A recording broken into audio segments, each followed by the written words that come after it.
Sosial media merambah ke seluruh aspek kehidupan manusia saat ini.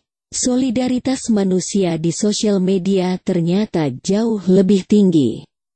Bahkan dalam 1 menit suatu berita bisa mencuat di seluruh dunia. Kemampuannya menggiring opini publik memang tercepat saat ini, mengalahkan televisi, radio dan koran.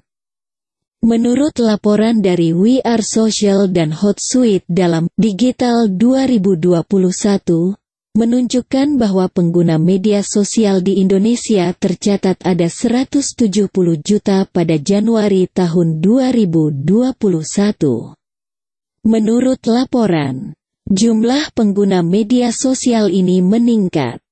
Jumlah pengguna media sosial di Indonesia meningkat 10 juta. Plus 6,3% antara tahun 2020 dan 2021, tulis laporan Digital 2021 yang dikutip oleh topcareer.id, Selasa tanggal 23 Februari tahun 2021. Laporan itu juga menyebutkan, jumlah pengguna media sosial di Indonesia setara dengan 61,8% dari total populasi pada Januari tahun 2021. Populasi Indonesia sendiri pada Januari tahun 2021 tercatat 274,9 juta penduduk. Lantas bagaimana mungkin seorang politisi atau pengusaha bisa meremehkan sosial media? Jika ingin menang dalam kompetisi tentu harus menguasai sosial media. Setidaknya melek teknologi ini, karena zaman memang sudah berubah. Sebelum kita lanjutkan jangan lupa like dan subscribe channel kita ini. Sementara, ada 4,2 miliar pengguna media sosial di seluruh dunia. Angka ini telah tumbuh sebesar 490 juta selama 12 bulan terakhir, memberikan pertumbuhan tahun ke tahun lebih dari 13%. Jumlah pengguna media sosial kini setara dengan lebih dari 53% dari total populasi dunia, catat laporan Hootsuite jika di awal kemunculannya. Media sosial hanya berfungsi sebagai alat eksistensi diri, fungsi tersebut kini merambah untuk mempengaruhi iklim politik suatu negara. Pernyataan ini dikemukakan oleh peneliti ilmu komunikasi Natalie Struth dalam penelitiannya yang dilakukan di University of Texas at Austin. Struth mengamati bagaimana media berperan menarik perhatian pengguna media sosial lewat konten yang mereka bagikan. Saya menemukan bukti bahwa orang-orang memilih media berdasarkan kecenderungan mereka. Dalam pemilu Amerika lalu, pendukung Republik akan memilih Fox News. Sementara pendukung Demokrat akan memilih MSNBC, ujar Struth. Sebagai Direktur Manajemen Produk Facebook, Samit Cakrabarti mengakui mencegah intervensi dalam demokrasi menjadi tantangan yang berat bagi pihaknya. Sejak awal, Facebook yang dimaksudkan menjadi wadah berkomunikasi dengan orang terdekat kini tak jarang menjadi alat untuk menyebar propaganda politik. Cakrabarti menyebutkan dalam kurun waktu 2 tahun. Rusia berusaha melakukan intervensi terhadap hasil pemilihan umum Amerika Serikat pada 2016 lalu dengan mengunggah sekitar 80.000 postingan. Pihaknya memperkirakan postingan-postingan yang dilengkapi berita palsu itu telah disebar ke 126 juta pengguna media sosial di negeri Paman Sam. Seolah tak ingin mendapat serangan serupa. Masyarakat Malaysia bersikap waspada terhadap media internasional saat pemilu tanggal 9 Mei tahun 2018 lalu. Dalam penelitian yang dilakukan University of Nottingham Malaysia dan Reuters Institute, Publik negeri jiran lebih percaya terhadap media lokal ketimbang media internasional.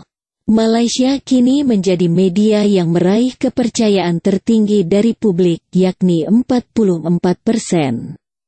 Sementara itu, dari jajaran media asing, masyarakat hanya mempercayai Yahoo News sebagai media dengan netralitas tertinggi. Masih dari pemilu Malaysia, Facebook menjadi media sosial dengan penyebaran informasi tertinggi yakni 64%. Data ini diikuti WhatsApp sebanyak 54% dan YouTube sebanyak 33%.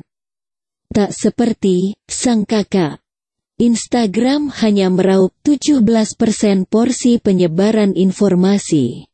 Porsi kecil ini diikuti pula oleh Twitter yang hanya meraih angka 13%. Bagaimana sosial media mampu menaikkan popularitas bahkan elektabilitas dalam pemilu?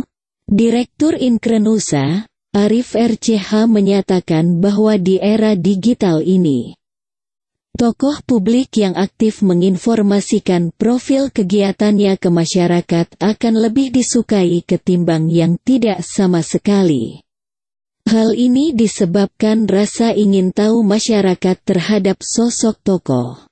Bahkan melalui tayangan video di sosial media, seorang tokoh yang tadinya kurang disukai bisa berubah menjadi yang sangat disukai. Karena ada momen yang begitu menyentuh perasaan pemirsa, misalnya dalam konten video sang tokoh tersebut. Maka sosial media memang sudah menjadi suatu keniscayaan zaman ini. Mustahil kita meremehkannya. Akan tetapi penggunaan buzzer berlebihan di sosial media juga dapat menjatuh seorang tokoh.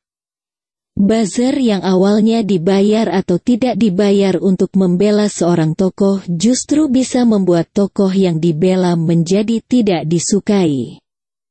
Jika buzzer-buzzer menggunakan kata-kata kasar atau di luar etika kesantunan.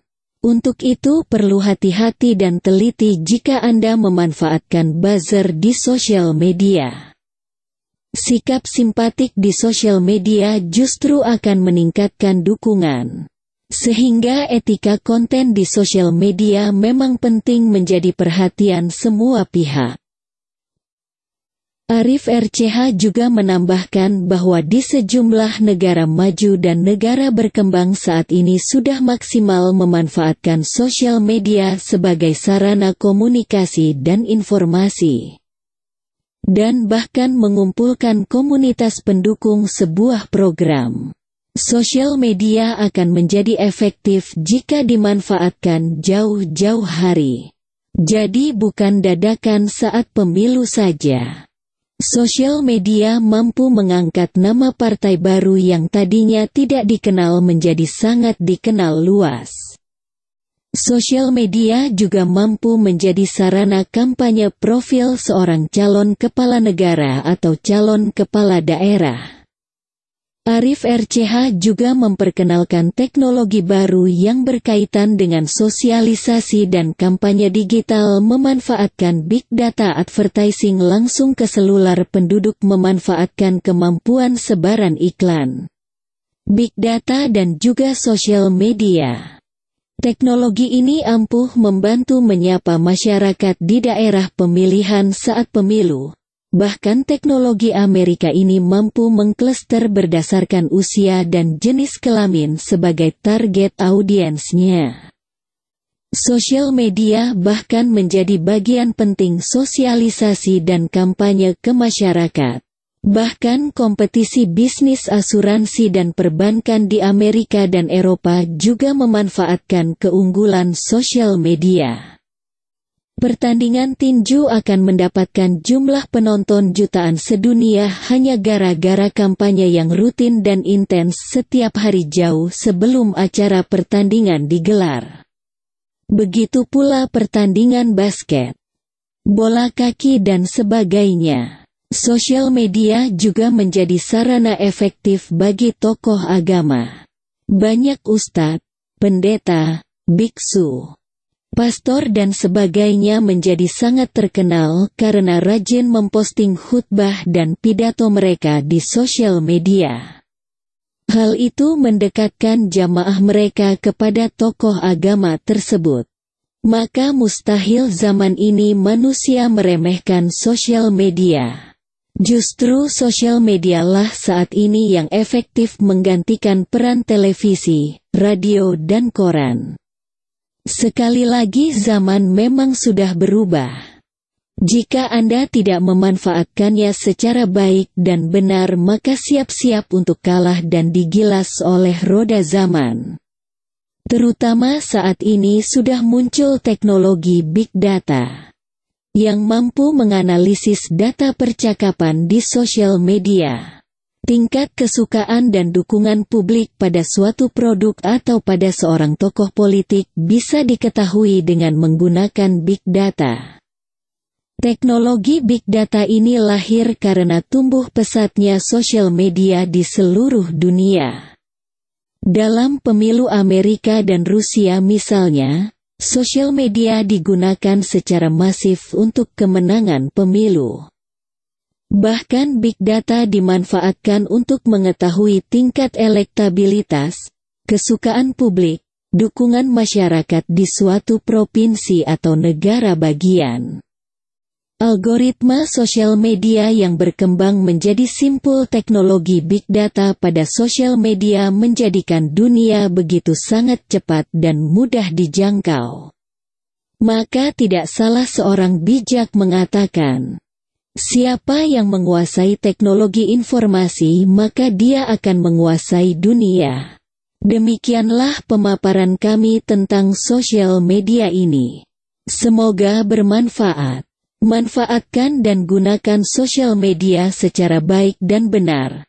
Mengikuti manajemen sosial media yang beralgoritma, berbasis database, rutin dan simultan.